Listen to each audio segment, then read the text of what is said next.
वो जो खामोशियों में छुपा था। सर्दियां धीरे धीरे गहराने लगी थी। पहाड़ों पर धुंध उतरती और सिमरन की आंखों में भी वैसी ही धुंध छाई रहती। अब आरव और सिमरन अक्सर साथ दिखने लगे थे, लाइब्रेरी में, कैंटीन में और उन पगडंडियों पर जहां सिमरन अकेले चला करती थी। लेकिन जितनी जल्दी आरव उसकी दुनिया में आया था, उतनी ही धीरे धीरे वह उसकी आदत बनता जा रहा था। एक दिन आरव ने सिमरन से पूछा, तुम्हारी डायरी में क्या होता है? सिमरन मुस्कुराई, वो बातें जो मैं किसी से कह नहीं सकती। आरव ने कहा, क्या कभी मुझे बताओगी? सिमरन चुप रही। कुछ पल बीते, फिर उसने कहा, हर किसी को सब कुछ नहीं बताया जाता आरव। आरव को समझ आ गया था कोई पुराना जख्म अब भी रिश्ता है, लेकिन उसने सवाल नहीं किया, बस साथ देने लगा। फिर एक दिन सिमरन ने आरव को अपनी पुरानी डायरी का एक पन्ना पढ़ाया। उसमें लिखा था, वो गया लेकिन मेरी सांसें अब भी उसी की धड़कनों पर चलती हैं। मैं जिंदा हूं लेकिन अधूरी। आरव कुछ नहीं बोला, उसने बस सिमरन का हाथ थाम लिया। वो पल कुछ नहीं कह रहा था, लेकिन बहुत कुछ बता रहा था। एक वादा कि अब वो अकेली नहीं है। आरव और सिमरन अब एक दूसरे की आदत बन चुके थे। कॉलेज की गलियां उनकी खामोश बातों से भरने लगी थी। आरव हंसता तो सिमरन की उदासी कुछ पल के लिए छुप जाती थी, लेकिन उसके दिल का एक हिस्सा अब भी किसी और के नाम था। वो हिस्सा जो टूटा था लेकिन भुलाया नहीं गया था। एक दिन आरव ने सिमरन से कहा, सिमरन, मैं जानता हूं कि तुम्हारे दिल में कोई और था, लेकिन मैं चाहता हूं कि जो आज है उसे एक मौका दो। हमें एक मौका दो। सिमरन की आंखें भर आईं। उसने कांपती आवाज में कहा, तुम जानते नहीं आरव, जिसे मैं भूली नहीं वो अब इस दुनिया में नहीं है। आरव स्तब्ध रह गया। सन्नाटा फैल गया कमरे में।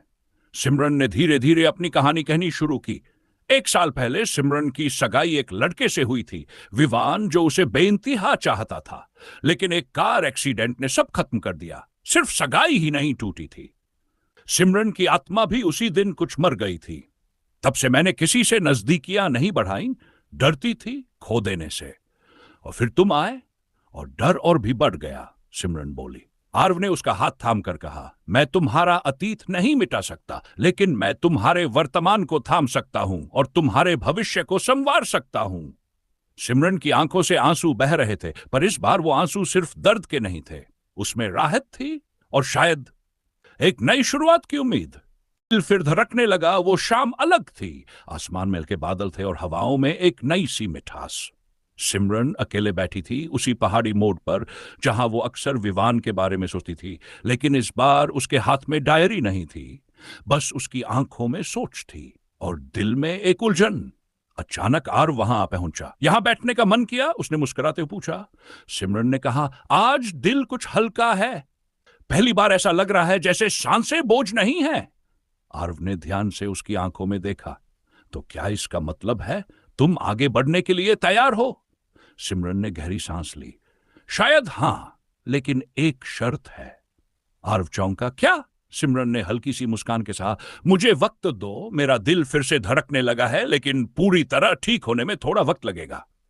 आरव ने उसका हाथ अपने हाथ में लिया। मैं कहीं नहीं जा रहा, जितना वक्त लगे मैं तुम्हारे साथ हूं। उस पल सिमरन की आंखें भीग गई, लेकिन इस बार वो आंसू सिर्फ दर्द के नहीं थे, उसमें उम्मीद थी और प्यार की एक नई शुरुआत थी। आरव ने धीरे से कहा, कभी कभी अधूरी कहानियां भी पूरी हो जाती हैं, बस उन पर यकीन रखना पड़ता है। सिमरन ने आरव के कंधे पर सिर रख दिया। वो शाम, वो खामोशी, सब कुछ गवाह था कि एक नई मोहब्बत ने लाइक सब्सक्राइब करे।